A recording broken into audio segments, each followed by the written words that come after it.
Hello, everyone. Welcome to the Okra Office of Community and Rural Affairs EGMS Proposal Walkthrough. I'm Matt Wakefield, CDBG Program Manager. I'm here with my colleague, Megan. Hi, I'm Megan Ruska. I work within Grant Services doing administration for CDBG.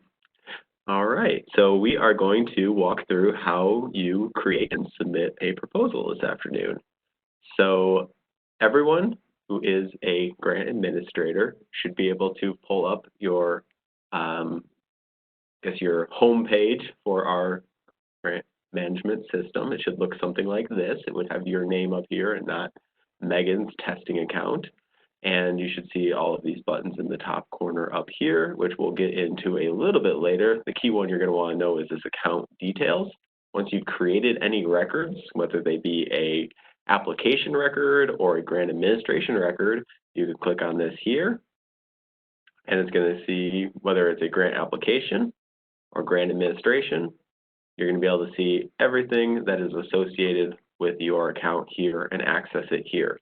So once you've created a grant application, you can just find it here in this screen, and you won't have to go back and create another one. So looking back at our home page, we're going to scroll down, and we're going to see the other family of business for the lieutenant governors, but we're primarily today looking at our community development block grant, and it should be able to hyperlink right here. So anything that has a hyperlink, you should be able to access.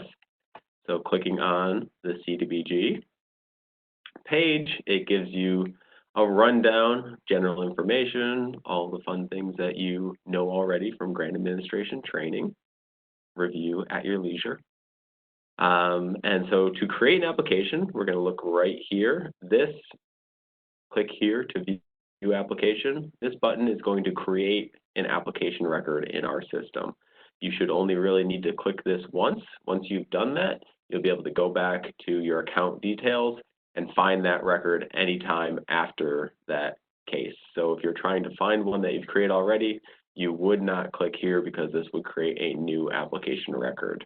However, for this case, we're going to want to click on this, and this should only be available to create an application during the time in which our grant rounds are open. So once our CDBG round opens, you'll be able to click here. All other times you're going to see something say grant rounds are closed for the time being, check back when the grant opens. So I'm going to go ahead and click this and create an application. So you're going to see a couple things here at the top of your screen. The first thing here is that it creates this unique grant ID number.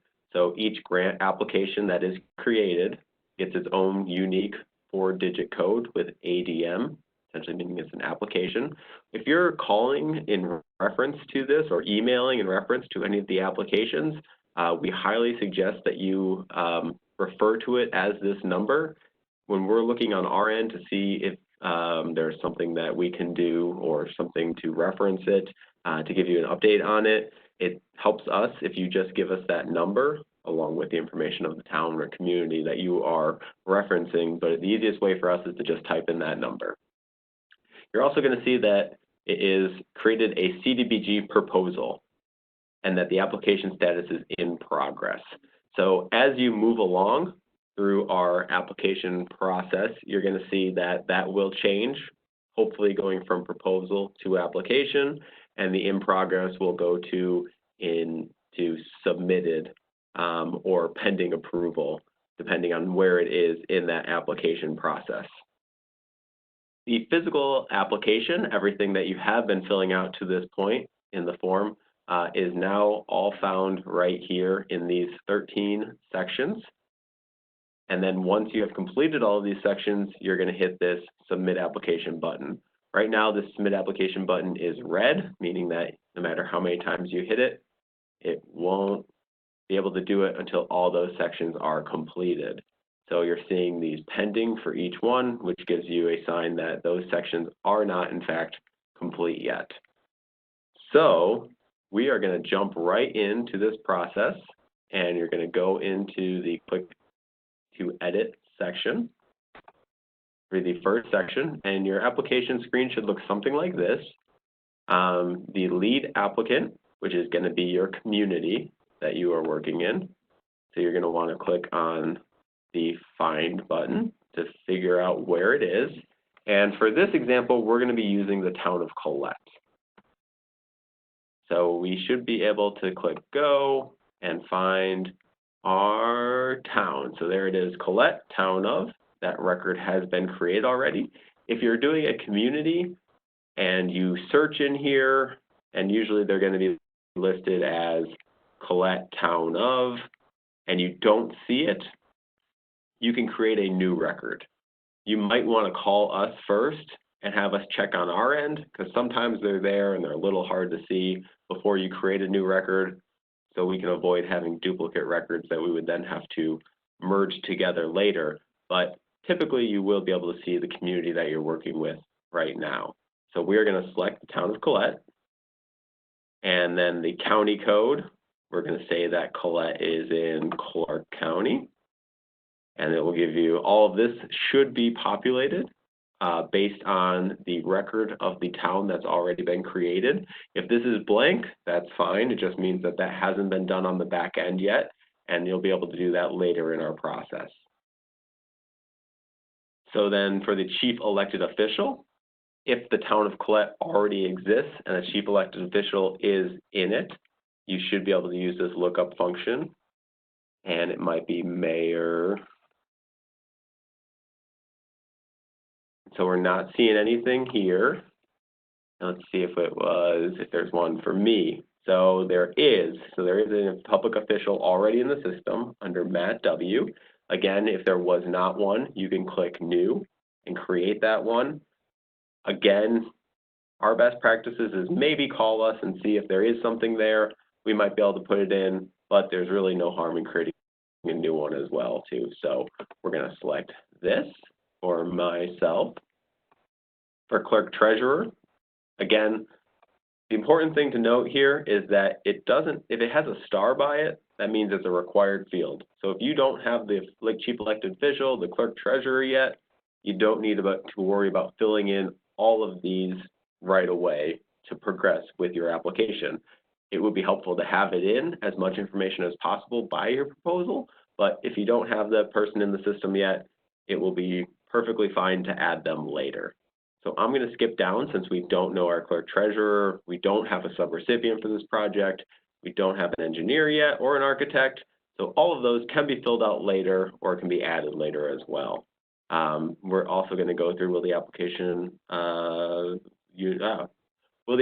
unit of government have an open CDBG grant type application? So we know that there is an application open, and let's say it is a PFP. And we know that grant number is 31111. We're going to put that in there then. Again, these are required fields, so you're going to need to put yes or no. And then if it is no, you would just simply put NA for not applicable. You put no, and we're going to go ahead and save. And you're going to see that that has been checked to completed.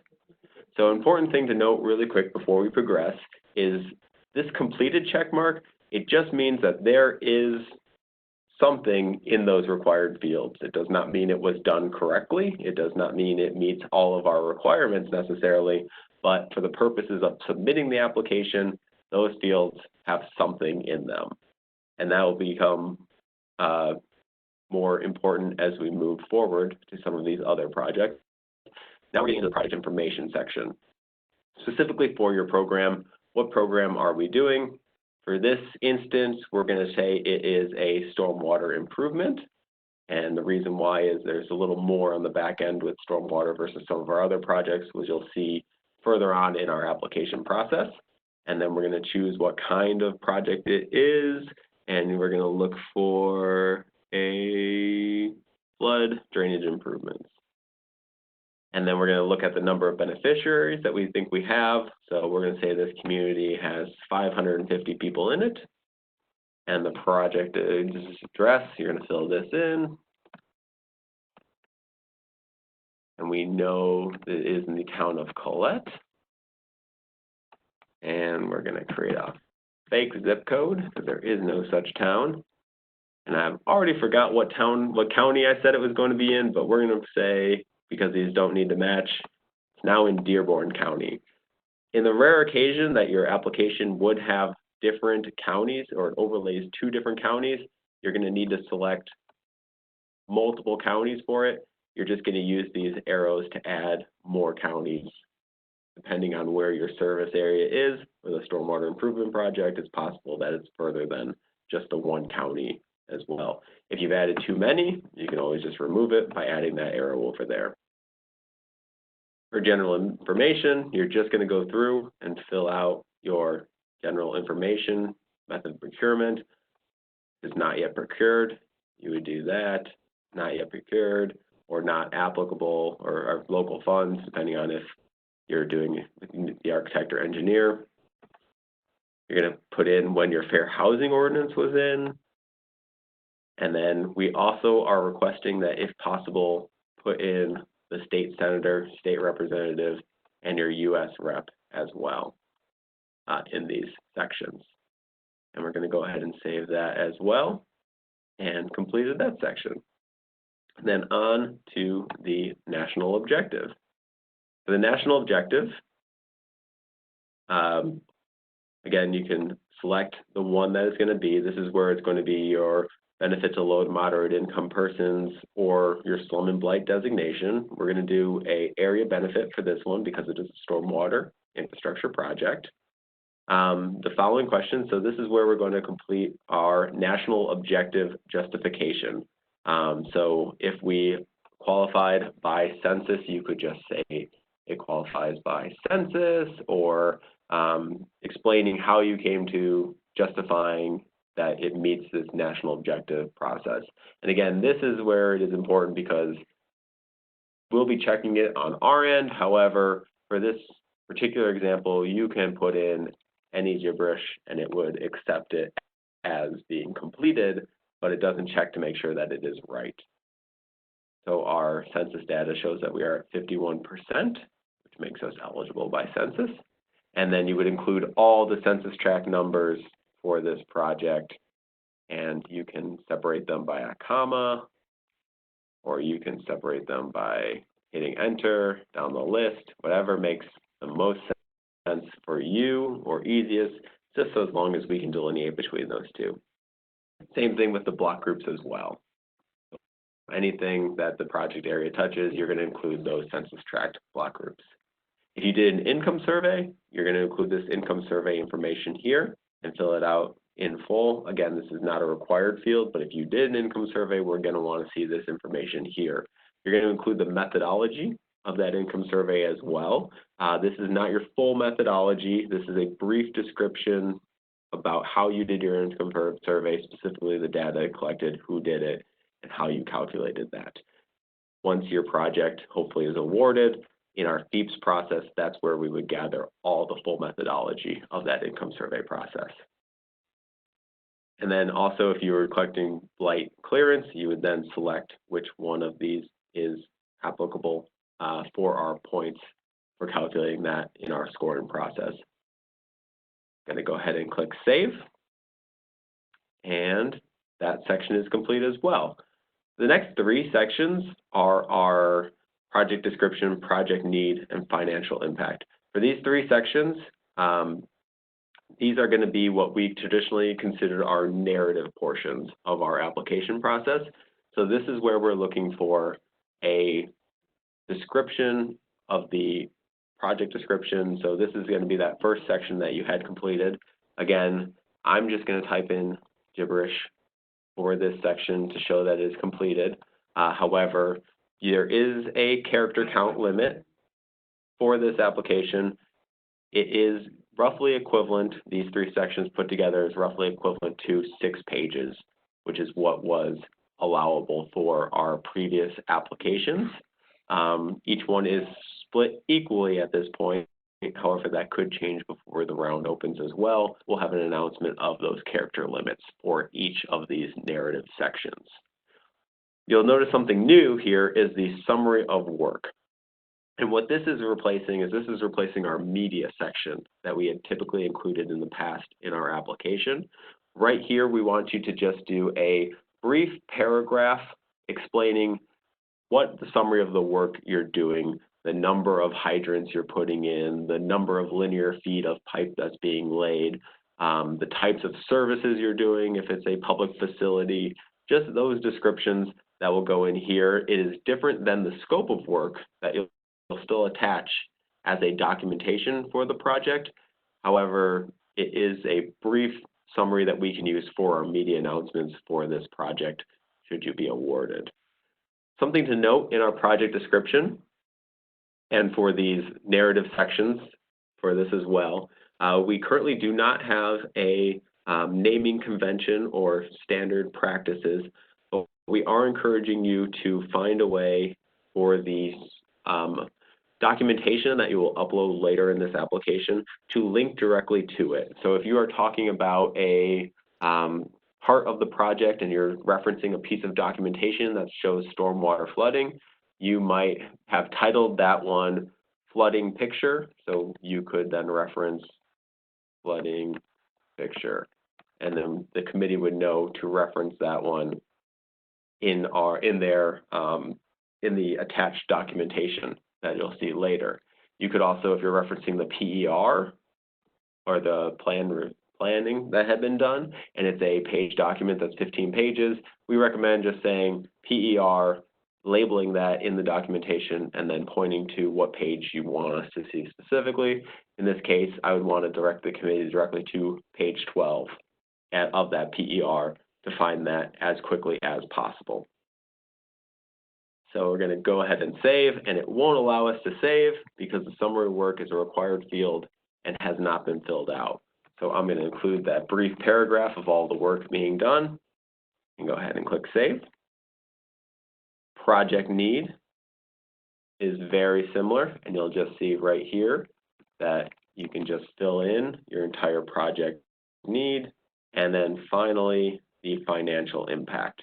And what we want to note with these as well is you can type your financial impact, your project need into these, but our best practices really is to use a word processor, Microsoft Word, to create that and then copy and paste it into this section and format it in here. It'll be easier to share it with others who might want to edit it, add information themselves, versus trying to put it in here and then edit that documentation or edit that piece of narrative in this particular field. So for best practices, we're suggesting copying and pasting. That being said, if you do copy and paste, you're going to want to look through it and review it, make sure it is spacing is correct, it's formatted correctly, and also that you're seeing that all of the everything that you copied got pasted correctly in it. So sometimes the word or character count in your word processor might be slightly different than the one that's used in this particular grant management system. So you're going to want to go see and make sure a couple sentences or a couple letters might have gotten left off on the end, and then adjust accordingly because of that. So I'm going to go ahead and save here, and then I am going to go ahead and turn it over to my colleague Megan, who is going to go ahead and drive. All right, everyone. So the next section is financials and GAAP. So we'll just continue to click into that section. And as you can see, this is going to be our budget summary table. And it is broken down by the usual line items and then the columns of being CDBG, local, and ineligible based on how you're going to be funding each of those line items. So the usual requirements or parameters do still apply. So you've got your maximum of 8% for administration if you're being paid through CDBG, and then your environmental and labor standards maxes. If you are putting in, say for environmental, if you put in over 5,000, it will throw back an error. So just keep in mind that this table will calculate for you, but it'll also it'll tell you if you're you know, over one of our maximums. So we're just gonna fill in some information here. You can type in your information, and then once you click out, it will refresh. So it will flash after every time you put in a number, so don't be concerned about that. So you can put in all of those numbers, or you can put in the letters to distinguish how many zeros there should be, and it will capture that as well. So either way is fine. However you want to enter your information will work. So we'll just put in some numbers. As you can see, your total column is populating as well as the totals on the side. So it's all adding up as we're going through. We'll just enter some more here to see how it kind of goes through.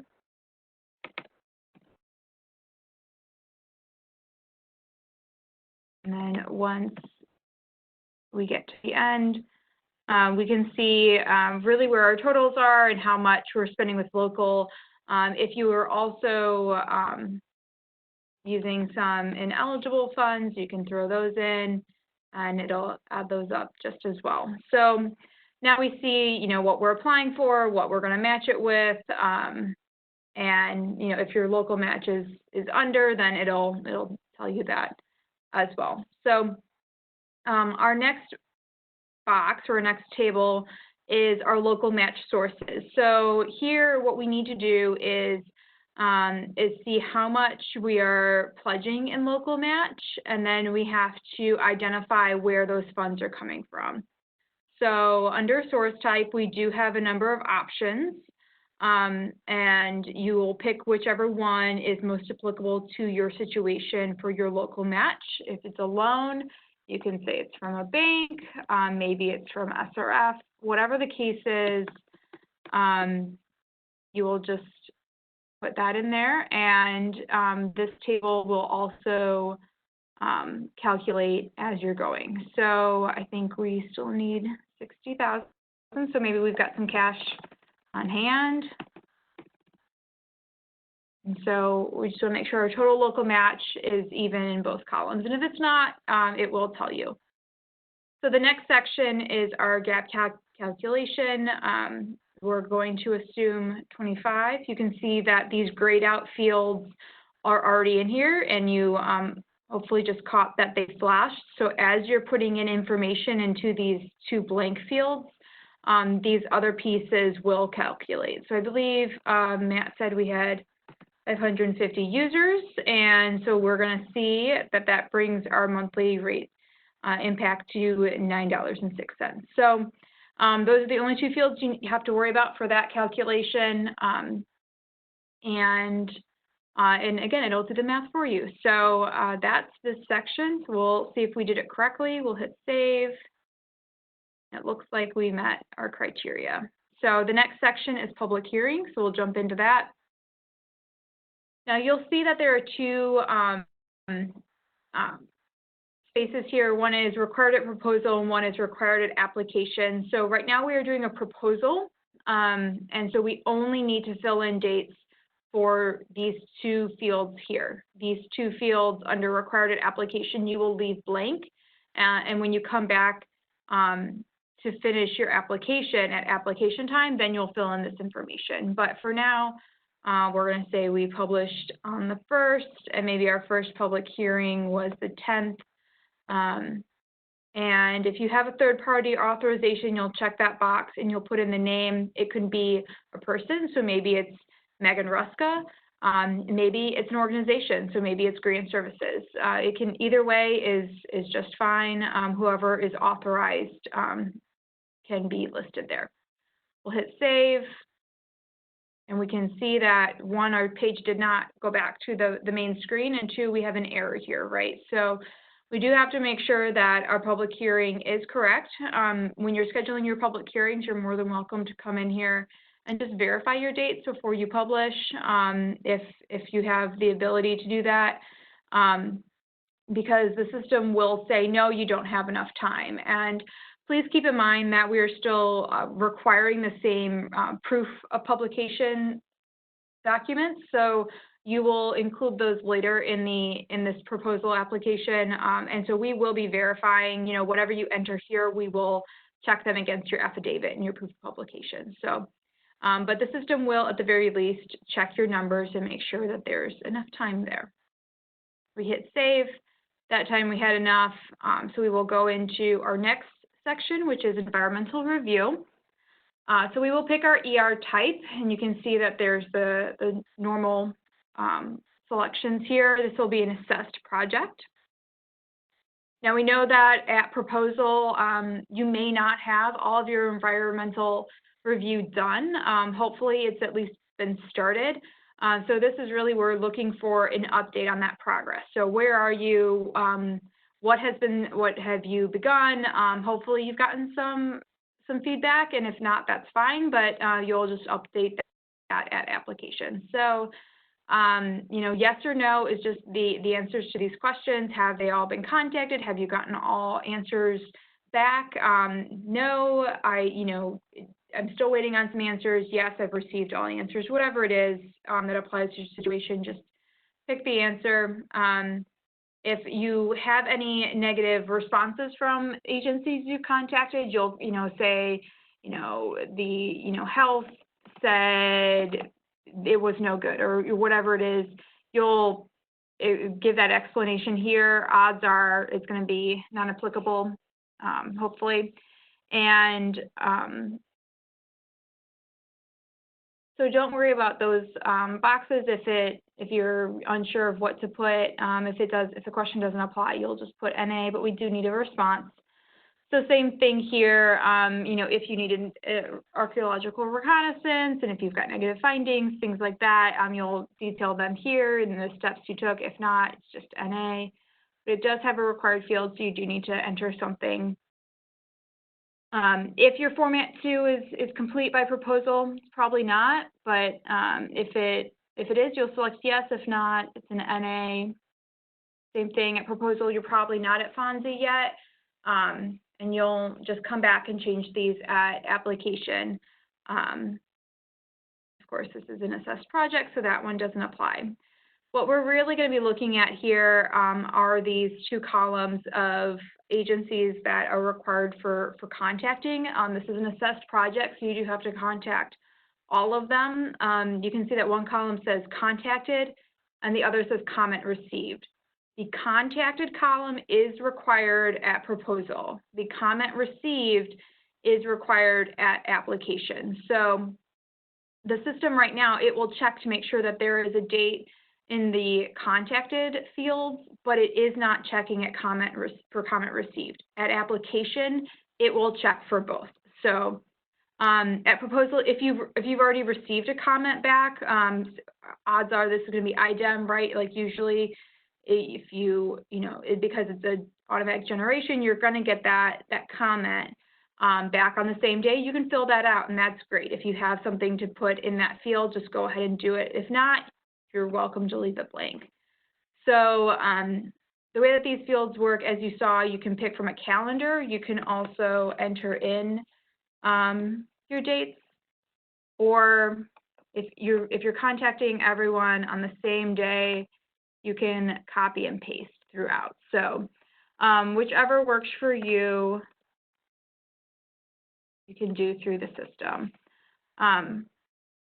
What we will say for tribal consultation or the tribal comment, we know that for many of our projects, you have to contact multiple tribes. So if you're doing that on multiple days, please just use the last date that you contacted a tribe. So, if one was contacted on the 8th, the 9th, and the 10th, you contacted 3 different tribes, please just use the last date that you contacted a tribe, and then the same reasoning will go for application, that the last date that a tribe responded back, that'll be the date of your comment received. So now we know that not everyone is required to contact the EPA. So for now, if there are fields that or agencies that you do not have to contact, so say this was a categorically excluded project, and you only had to contact DNR SHPO, DNR Water, or an IDEM, and the other ones are not required for that at this time, please put 1/1/1800 as essentially a dummy variable. It's dummy data. It helps us on the back end kind of clean some stuff up as we're moving forward with this system, and just lets us know that that wasn't required for you. or on the flip side at application, it'll let us know that maybe that entity did not respond back to you within the given window that was required. So that's environmental review for now. We'll hit save, and we filled everything out, so we're all good. And then for this next section, readiness to proceed, it's going to be all of our regular readiness certifications that you've done in the past. They're all written here. You can read through them on your own, and with our, different affirmations. Again, these are the same. They're just listed here on one page.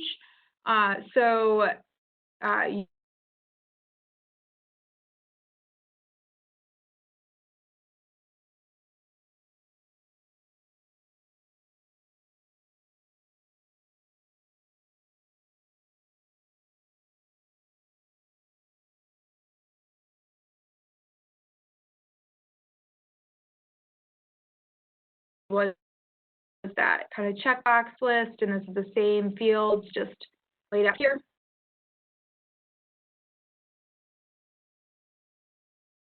If you have further comments on this section or information to provide, there is a box there for you.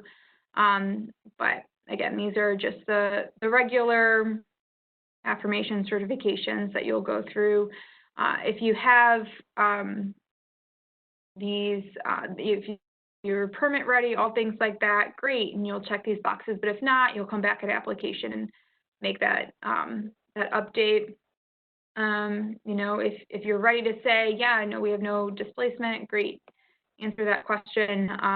But otherwise, this is pretty light, because again, this is just a proposal, so you may not have all this information. But we'll go ahead and hit save. And we've made it through 10 sections. So I will go ahead and hand it back over to Matt. All right, thanks, Megan. We're going to move on to the upload section. And so for this section, you're going to be taking all of the documentation that you've created and some of our records, which you're going to see here as the files required for proposal and application, and actually upload them into our system so we're able to reference them on our end. This is a list here of the required documentation that you will need in order to be able to complete this section. However, that does not mean that everything listed here is a required document to be funded for your application. So there might be things that we would require you to submit that aren't listed here because each project is somewhat different and might have different required materials than others. The first one that comes to mind is that third-party authorization form. We would require that you submit that third-party authorization form if you did indeed get it granted from the community. However, because not everyone needs that third-party authorization form, we don't require it as a documented material. So if you have any other instances like that, you would still need and be required to submit that, but it won't be listed here as a required document to upload. So with that said, we are going to go through and upload some of this documentation here. And as you can see, we have both the field that's required, the files that are required for proposal and application, and then the file type that we are requesting. Most everything is going to be a PDF. Some of it is PDFs that you will create. Some of it is from forms that we've already have or you're utilizing, and then you'll upload those as a PDF. We're asking that you upload the detailed budget as an Excel. We have a template on our website that we are requesting that you use. You're not required to, but we're requesting that you use it for best practices to lay out your detailed budget that you would then upload as an Excel document. Everything else, we would request that you do it as a PDF. So in this upload section, you're going to see, there it is, you're going to select the type of document that you are going to upload, and we can see from the required documents up here, the Fair Housing Ordinance is the first one that we're going to go ahead and upload. So we would then find on this the Fair Housing Ordinance. There it is. And then we are going to attach a document that we have saved on our computer. So you can hit browse and it will pull up your documentation within your computer, and we've created a couple test records so that we can upload those selected files. And you hit that, and you will see that this file is then here as part of that. And then you have the option to delete that file if by chance you uploaded the wrong file and you see that the file description is a fair housing ordinance.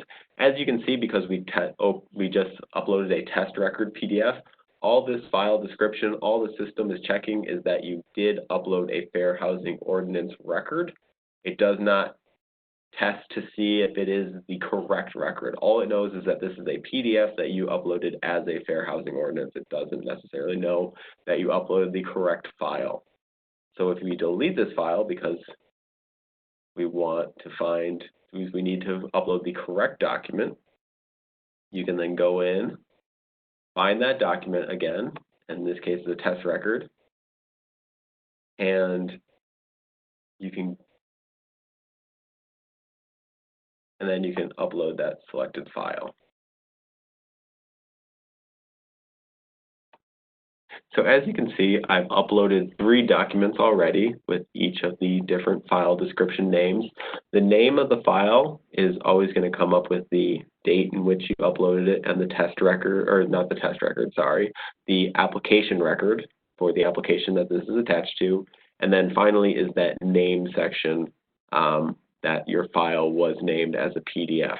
So for reference in your application, you're going to be looking at this sort of whatever you name that file, that's what the scoring committee will be looking for, or grant services will be looking for in order to reference that document as part of it.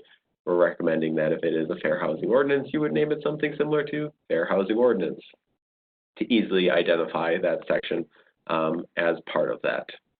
I'm going to go ahead and upload the rest of the documents, and then we'll go ahead and save this portion of the application. All right, so I have put in most everything, although I don't have all of my documentation at this point, and I know I can't submit it because it won't let me. It won't let me save it as this. But I also know that I don't have it now, and uploading these takes quite a bit of time as part of it. So I can go ahead and save at this point, and it tells me all of these things are still required. So does that mean that if I don't save it, if I don't have all the application documentation, that I can't go ahead and save it? Will I lose all this? In this case, no. You're going to go out, you can hit cancel, you're going to see the uploads. It's still pending because it's not completed, so you won't be able to submit your application. But if you go back into this section, you're going to see that everything that you've uploaded to this point stays there as part of our system, and it remembers it. So don't feel like you have to add all of this at once because it can be somewhat of a long and tedious process. So for my final bit of documentation, you're going to see environmental documentation is a required field or a required upload at this time and period. During your proposal process, you might not have any environmental documentation to provide to us. So we're asking that you just upload a dummy record. It could just be a PDF that says environmental documentation not applicable at this time. However, you will need to upload something there because otherwise you will not be able to submit your application. All right, so I've uploaded all of my required fields and you can see them all here. And I'm going to go ahead and hit save. And you can then see that it then goes to completed like all the other ones. The final 2 sections we're going to go through really quick. The utility rates. So as a recipient for a stormwater infrastructure project, you're going to want to put in these current rates, and this calculation will go through and calculate up these the rate information that you would otherwise include as part of this project. So we're just going to put in some information here, rates.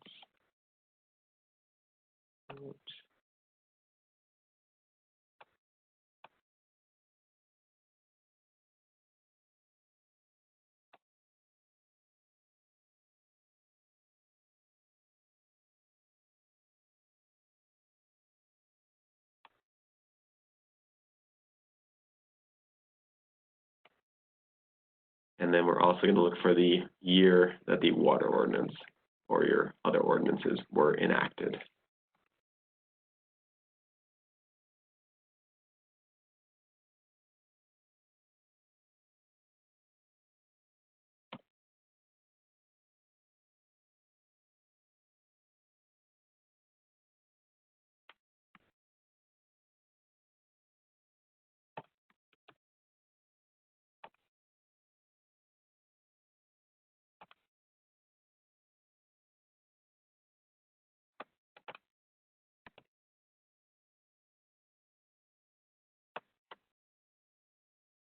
And we're going to go ahead and save.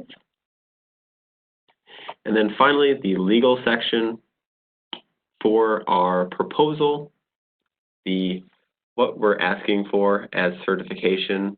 We are not looking for certification for every element at this point in time. Simply to submit a proposal, we are asking that the town community CEO add a letter of authorization as part of the uploads or send to us, essentially certifying that they give you the authorization to submit a proposal application at this time. For the application itself, when you're submitting that, you'll need to have more of these checked out as part of the verification process for submitting a CDBG application. So we are going to just check the required fields that we do need at this time, and then you are authorizing to submit the application. To the best of your knowledge, you know that this information is true. And the date, not multi-jurisdictional, and you can go ahead and hit save. So then you can see finally that the application then has gone to this red check mark has gone to a white and blue check mark or box so that you're able to submit the application. Once you hit submit application here, there's no going back. So make sure do a double, triple check that all your uploads are correct and that all the information has been filled out. If you put in dummy information just to get to that completed check mark, go back and check and make sure that it was everything that you wanted to be included in this application, because you can't go back and edit it after you've hit submit application. But we're pretty confident in everything that we have submitted at this point. So we're going to go ahead and submit the application. We get a little check mark saying that it was completed. And we are ready to move on.